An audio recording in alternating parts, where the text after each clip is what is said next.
நம்ம நாட்டில் இன்னைக்கு நிலைமைக்கு ஏழைய ரொம்ப பாவம்.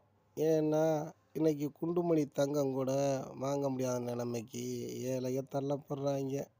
ஒரு 25 வருஷத்துக்கு முன்னாடி 4000 ரூபாய்க்கு விற்ற தங்கம் இன்னைக்கு 25 வருஷம் கழிச்சு இன்னைக்கு 65,000க்கு விற்றுக்கிருக்கு. ஒரு வருஷத்துக்கு 2000 3000 ஏற்றி இன்னைக்கு தங்கத்தோட மதிப்பை கூட்டி விட்டுவிட்டாங்க. பணத்தோட மதிப்பை குறைச்சி விட்டுவிட்டாங்க.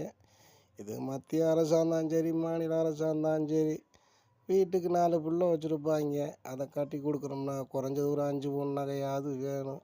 5 பவுன் நகை வாங்கன்னா 5 லட்ச ரூபாய்க்கு இன்னும் கொண்டு போயிடுவாங்க போல இருக்கு. இப்படியே போய்கிட்டே இருந்தால் ஏழைய கண்ணில் பார்க்க தான் முடியும் போல இருக்கு. தங்கத்தை அணிவிக்க முடியாது போல இருக்கு. அந்த மாதிரி நம்ம நாட்டை இப்படி ஆக்கி வச்சுட்டாங்க. எனக்கு தெரிஞ்சு நம்ம நாடு தங்கத்தால் சொலிக்கப்பட்ட ஊர், தங்கத்தால் செழித்த ஊர். இந்த மாதிரி ஊரை இன்றைக்கி தங்கமே கண்ணில் பார்க்க முடியாத நிலைமைக்கு ஆக்கி விட்ருவாங்க போல இருக்குது. ஏன்னா நீ போகிற காலம் பூரா அப்படித்தான் இருக்கும் போல இருக்குது. தங்கத்துக்கு தான் மரியாதை, மனுஷனுக்கும் தகரத்துக்கும் மரியாதை இல்லை போல இருக்குது.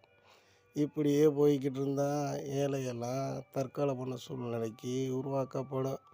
உங்களால் முடிஞ்சால் தங்கத்தோட விலையை ஒரு 40,000 ஆக்கி விடுங்க.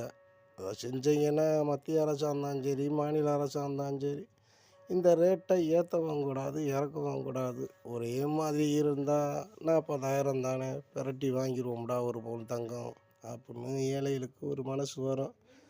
ஆனால் நீங்கள் இப்படியே 80, 100, 1,00,000 2,00,000 கொண்டு போனீங்கன்னா கண்டிப்பாக தங்கத்துக்காக ஏழையை கொள்ளையடிக்கிற சூழ்நிலைக்கு உருவாக்கப்படுவாங்க. மனுஷங்களை மதிங்க. தங்கத்தை மதிக்கிறீங்க, மனுஷங்களை மதிக்க தெரியலை. மனுஷங்களை பார்த்து நடத்துக்குங்க.